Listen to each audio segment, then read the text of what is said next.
Who am I? My name is Dr. Denise Nicholson, and I'm the author of Sila, When Mommy Left for Foreign. When I was 3 years old, my mother left me and my 4 siblings back home in Jamaica, West Indies, to go to the land of opportunities. She went to America. Now, I've heard that opportunities don't just happen. They are created. I believe my mother must have known this when she decided to leave her 5 children behind and go to another country, one of which were 9 months old at the time. So I believe she must have been convicted that she had to create a new opportunity.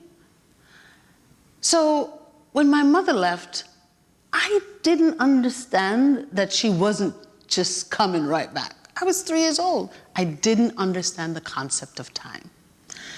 So we used to play this game called hide and seek. Anyone here played hide and seek before? All right. So we played hide and seek all the time, and she was really good at this. So I thought maybe she was hiding. I looked everywhere that my mother used to hide when we played hide and seek. I looked under the bed, no mother. I looked in the wardrobe, no mother. I looked behind the cupboards and behind the door, no mother. When I couldn't find my mother, I asked my father, Daddy, where mommy dey? My dad, he looked at me, he said, Mommy soon come. Now, if you know any Jamaican, soon come doesn't mean soon come. Most of the times, most Jamaicans, soon come could mean 3 minutes, 3 hours, 3 weeks, 3 months, 30 years later, and I still haven't found my mother. Compounding the issue, just 6 weeks after my mother left, my father died in a tragic car accident. I felt alone. I felt sad. Although I was only 3 years old, I felt uncertainty. And a burden came over my 3-year-old self that I carried with me for a very long time. Although it sounds like a sad story, a beacon of light came through for me. My great-grandmother Diddy, not the Diddy y'all hearing about these days. Now, my great-grandmother, she came to town and she said to my grandparents, I'm going to take care of this one.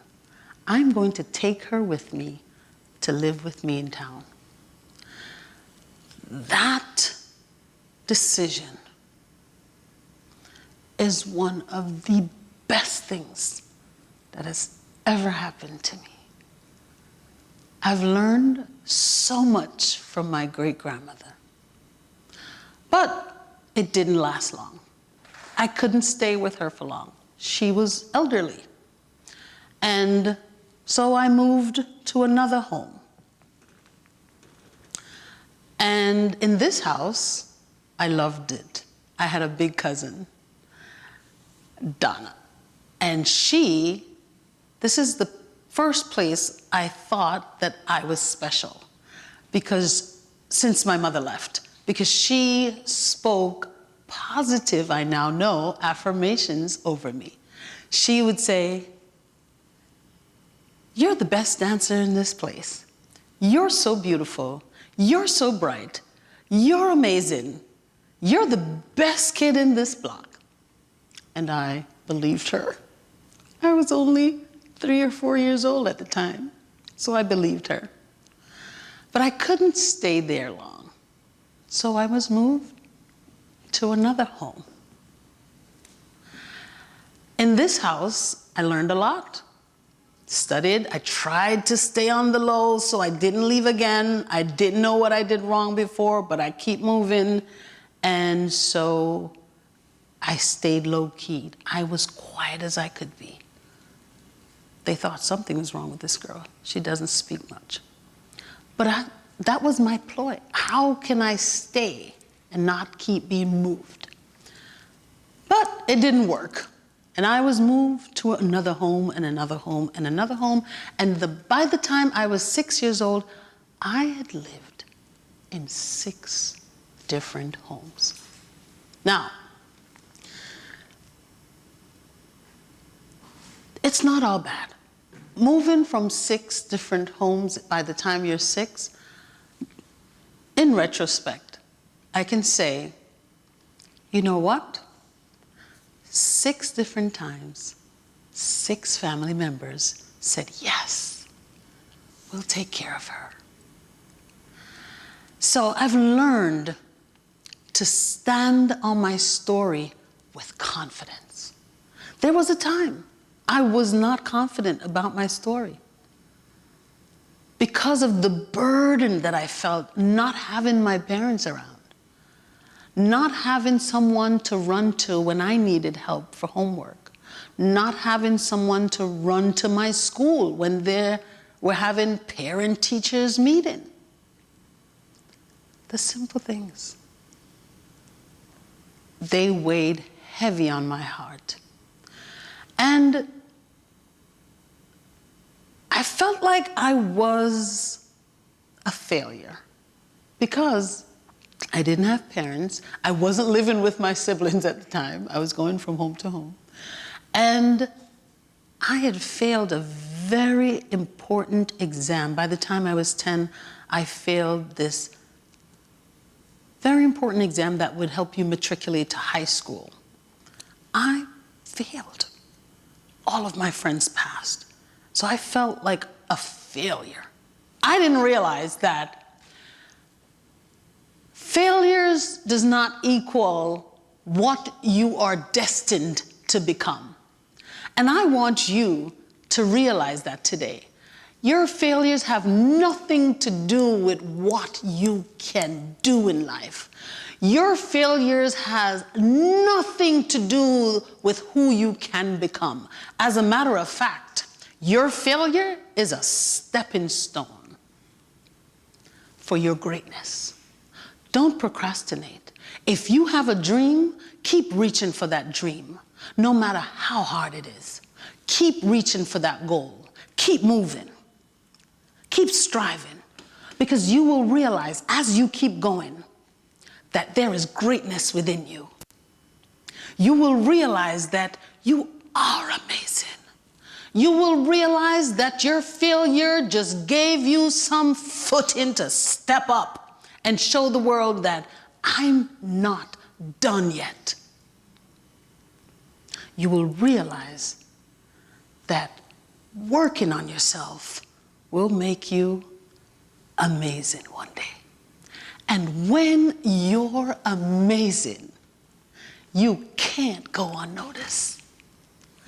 When you work on yourself, you can go from a 3-year-old orphan to dreaming big, to acquiring anything. When I was 16, I had a baby. I got pregnant. And I thought, this is going to make my life more difficult.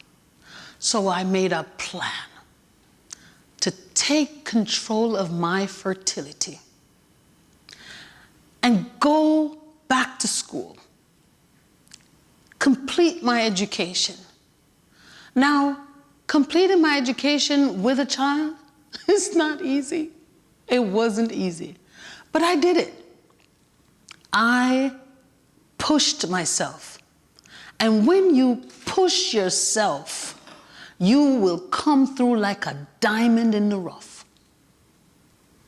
So, push yourself.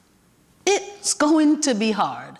It will not be easy, because if it were easy, everyone will be great. But guess what? Your greatness that's inside of you, let it out. Let the world see that diamond. Let the world see you shine. Let the world see you accomplish things that are hard. Because guess what? You can do hard things. Guess what? You can accomplish anything you set your mind to. And one of those things for me was to become a registered nurse. So I went to school to become a registered nurse at the age of 32. And I was hesitant. I was hesitant because I'm 32 years old and everyone in this class looks like 19, or they are 19. They were very young. But I pushed myself. And what I realized was that when you push yourself to aspire a small goal, let me tell you something. The universe conspires to make sure that you reach your success. I had a goal of becoming a registered nurse. That's it. I wanted to become a nurse. Today, as I stand in front of you, I am a doctor of nursing practice, not because it was easy, but because I stood fast. God said, there's more on the other side. Just keep going. I say that not to brag or boast about my accomplishments. Please, believe me, I am saying that to say, if it happened for me, an orphan girl, a teenage mother, countless bouts of depression, and here I am today, full of joy, full of peace, happiness, and abundance is mine today. If I can achieve that, you can achieve that. If that can be the end result for a little girl from the winding hills, the country, dirt road, outhouse for a toilet. If that can happen for me, anything you dream of, you can achieve. Thank you so much for hearing my story today. You're amazing. Keep working on yourself, because when you're amazing, you can't go unnoticed. Thank you very much.